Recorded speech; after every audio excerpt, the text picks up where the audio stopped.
MSNBC host Wallace and Sharpton whine about mass deportation, accidentally admit what we've known a long time.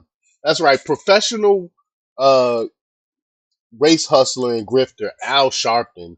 He pretends that he has black people's best interests at heart, but he really doesn't. Because if he did, he would talk about how mass illegal immigration has harmed black people. It hasn't harmed more people worse than black people.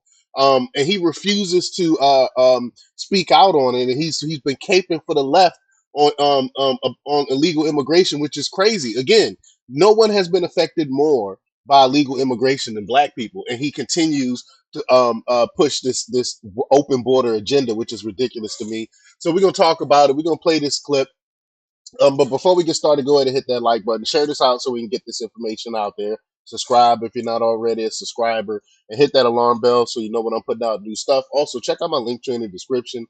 Has a link to my Patreon. That's where I talk about things that I can't talk about here. There's also a link to my Instagram and my X account, so follow me there as well.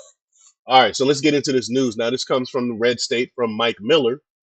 He reports that MSNBC host Nicole Wallace described herself as quote, self-loathing former Republican in March 2021. While it's never been clear to me what conservative bona fide Wallace might have once possessed, right? Because I'm not seeing it either. Her admitted self-loathing is crystal clear. She continually snivels about the evils of President-elect Donald Trump and conservatism in general, while hilariously singing the praises of the likes of lame duck President Joe Biden and 2024 presidential election loser Vice President Kamala Harris and the wonders of leftism. She's not really a conservative. I haven't seen like he said in his statement. I haven't seen not one conservative um belief that she's ever admitted to, not at all, not a single one. So I don't think she was ever conservative. Professional race hustler and shakedown artist Al Sharpton, who serves as host of MSNBC's Politics Nation, uh, is not dissimilar to Wallace, save for former Republican part. Um, Put these two leftists together on one show or another, and pure entertainment is guaranteed. Such was the case on Friday when Sharpton trotted onto the set of Wallace's show, Dateline Washington, for a joint meltdown over Trump's pledge to mass deport illegal aliens who easily entered the U.S. throughout the 4 disastrous years of Biden intentionally caused border crisis. The funniest part of the segment was Wallace and Sharpton inadvertently admitted that we've known all along the Biden administration, including embattled Homeland Security Secretary Alejandro Mayorkas, not only has no clue how many illegal have entered the country under their watch, these people also have no clue uh, where untold numbers also have no clue where untold numbers of illegals came from. We'll begin with the genius of Sharpton as he talks about the logistics of Trump's mass deportation pledge. So let's just get to the clip. I'll come back and read that in a second. Let's get to the clip here. Here we go. But even the logistics of what he's talking about, he has not really laid out. Yes, it would cost $1 trillion, but you're going to Hold on. I don't know where he get that number $1 trillion from. But how much is it costing us right now? The trillions is costing us right now to house these illegal immigrants, these 11 plus million illegal immigrants that's into this country. We have to shelter them. We have to feed them. We have to pay for everything for them. Doesn't that cost more than trying to round them up and send them back where they came from? Over time, it's gonna cost us less because we won't have to no longer house them. What is he talking about right now? deport them where? Do you have an agreement with the countries that they came from? How do you even know what countries they came from? So you're going to hire. He's acting like we don't have any leverage against these other countries. We are the United States of America. If we say take back your countrymen, they gonna take them back or else. What is he talking about right now?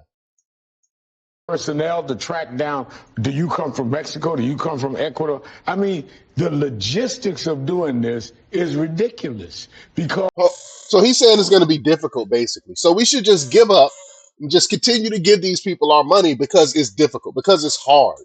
Are you kidding me right now? Are you kidding me right now? it will cost super money, take super time, and you It's already costing us super money and super time. What is he talking about? It's already causing us a lot of taxpayer dollars because, again, we are giving these people money. We are feeding these people. We are housing these people. It makes absolutely no sense. have not worked out an agreement. You can't just put people on a plane and land in some other country's Right. Why field not? without having clearance there while you You don't think we're gonna be able to get clearance again? We're the United States of America, the most powerful country in the world. If we go to Venezuela and say, "Hey, take back your people," they're gonna take them back. talking about tariffs against Mexico at the same time. So I think that if Trump's own supporters understood how loosely this was thrown together with Right. no thought, they would have to say, wait a minute, and we're going to blow $1 trillion and really not be able to execute this. Well, This is and just the ridiculous. idea of moving 11 million human beings. Correct. What are they on To where? trains? Are they on buses? Right. Who would they get off and what happens? Do they have And to diapers house for the them, babies? I mean, house them, who's going to pay for the housing? Or who's going to guard them? Where's We are already paying for the housing. What is he talking about? That's what I'm trying to say. He's a freaking idiot, man. I can't stand this race hustler, man. Freaking race hustler. security? I mean, the enormous expense of this, I don't think anyone has realistically talked about it. He's just throwing things against the wall, seeing what sticks with his voters. we know.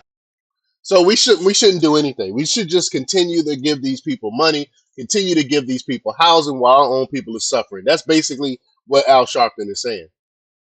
Um, Hold the bus. This is going to take a minute. First, it's amusing to see Al Sharpton, of all people, worrying about the amount of money taxpayers are going to spend, given that he was a tax cheat for years before reportedly paying off a $4.5 million tax debt. Or did he? Right? The New York Post reported in 2019 that Sharpton retired his personal state tax debt, yet still owed nearly $700,000 in back taxes for three of his companies. Second, let's pretend mass deportation would cost $1 trillion. What's the alternative? Allowing a 10 million or likely more illegal aliens to remain in the country, untold numbers of whom were convicted of murder and other violent crimes in their countries of origin. Even worse, U.S. citizens have been murdered, raped, and killed by illegal aliens. Where does it end, Reverend Al? That's the same point I was alluding to. Third, Sharpton's attempt to link mass deportation with threatening Mexico with tariffs was a laughable non sequitur at best. And fourth, like all good left wingers, Sharpton knows full well that the Democrat Party's ultimate goal is naturalizing millions of illegals and giving them the vote. That's what it's really all about. Wallace, who continually said right throughout Sharpton's mini diatribe and nodded her head like a bobblehead doll, responded brilliantly. She said, and just the idea of moving 11 million human beings, are they on trains? Are they on buses? Would they get off? And what happens? They have babies. Pure genius, huh? Sharpton cut her off and said, to house them, who's going to pay for housing? Who's going to guard them? The security. I mean, the enormous expense of this, I think anyone has realistically talked about. Don't think anyone has realistically talked about. He's just throwing things against the wall to see what sticks with his voters. Yep, Wallace said. The bottom line, this was ironic comedy, tragic as it is at its best. Leftists like Al Sharpton and Nicole Wallace are incapable of understanding the damage the Biden administration has intentionally done to America. And yes, they are irrelevant as MSNBC's ratings continue to swirl down the toilet. But I believe, as did Rush Limbaugh, that the more coverage we give the left idiocracy, the better. I agree. We need to shine a light. That's why I love Libs of TikTok, because she pointed out the idiocracy of the left. Why? Just look at the results of the 2024 election and why millions of voters crossed the aisle and voted for Trump, and you'll find the answer. Again, it shines a light on their stupidity. But y'all let me know what y'all think about this. Leave your comments down below. Like, share, and subscribe, and check out jjthepsychotherapist.com for the latest in news. Until next time, peace.